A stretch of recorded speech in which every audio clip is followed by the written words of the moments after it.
Kinansela na ng lokal na pamahalaan ng Maynila ang kontrata nito sa garbage collection sa lungsod. Ito'y matapos sa reklamo ng mga residente at ilang maliliit na negosyante ang mga hindi nakukolektang gabundok na basura. Sanhi na pagkakaroon ng maraming langaw. Mayan Corvera sa balita.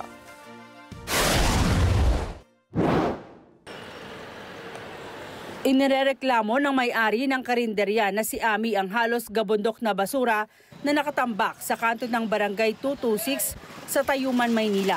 Ang langaw raw kasi mula sa mga basura, umiikot-ikot sa kanilang mga paninda, kaya ang kanilang mga customer umaalis na lang at hindi na kumakain kaya apektado ang kanilang negosyo. Yung medyo masiselan po, take out na lang po, styro. Mas madami sana pag dito kapag. Masangsang na amoy naman ang reklamo ni Nancy sa santambak na basura na ilang araw na ring nakatambak sa harap ng kanilang tindahan sa Yuseco Street sa Santa Cruz, Maynila. Inireklamo niya raw ito sa barangay dahil sa posibleng epekto nito sa kanilang kalusugan. Mabaho, saka maalisangan yung mga amoy. Sana, Mayor, Hani, kunin mo na itong basura na to kasi nung Sabado pa ito eh. Kasi nakaka-apekto din ito sa aming mga customer. Siyempre, mabaho siya. Paano pagpasok dito sa amin? Malangaw. Ay ang dami-dami ditong mga basura. Sana, tugunan mo naman itong aming hinaing sa'yo. Nagkalat na basura rin ang bubungad sa maraming lugar sa Maynila, kabilang na sa kabaan ng Rizal Avenue Extension sa Tondo, Maynila, palengke sa Blumentritt at mga basurang itinambak sa Center Island sa Jose Abad Santos Street. Ayon kay Manila Mayor Hani Lacuna, kinansela na ang kontrata ng garbage collector na Lionel Waste Management dahil sa mga reklamo sa hindi nakokolektang basura.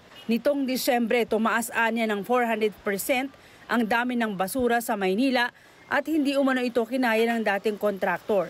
Ito rin anya ang dahilan kaya nagsagawa sila ng bagong bidding para sa bagong service provider ng mga basura. Hindi po, taon-taon naman po talaga may nagbibidding para po sa pangongolekta ng basura o kahit anuman hong kontrata sa kahit anong lungsod. Taon-taon naman po yan. Nasa kanila po yan kung i-renew po o hindi. Pero kung hindi ako nagkakamali buwan ng Setyembre, ay sinabi naman po nila na hindi na po nila ipagpapatuloy ang kanila pong pangongolekta ng basura sa susunod na taon, which is 2025. Sa isang statement, itinanggi ng Lionel Waste Management na inabando na ang kanilang trabaho at hindi nagkolekta ng basura. Ayon sa kumpanya, hanggang nitong December 31, tuloy ang kanilang pangongolekta ng basura kahit pa may pagkakautang umano ang Maynila na abot sa 561 milyon pesos. Pero pinabulaanan ito ng alkalde. Pero wala ho silang binanggit na kadahilanan dahil na hindi kami nakakapagbayad. Hindi naman ho yun ang sinabi nilang dahilan. Sa ngayon, sinabi ni Lacuna na doble na ang ginagawang pagkolekta ng basura para agad itong maalis sa mga lansangan sa Maynila.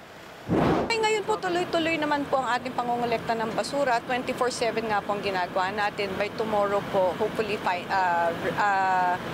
nasa regular na pangongolekta na po kami. Mayan Corvera para sa Mata ng Agila, matatag, matapang, matapat.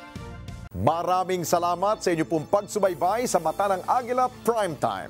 Para malaman ang matatag, matapang at matapat na mga balita, i-follow lamang at mag-subscribe sa @Net25 TV.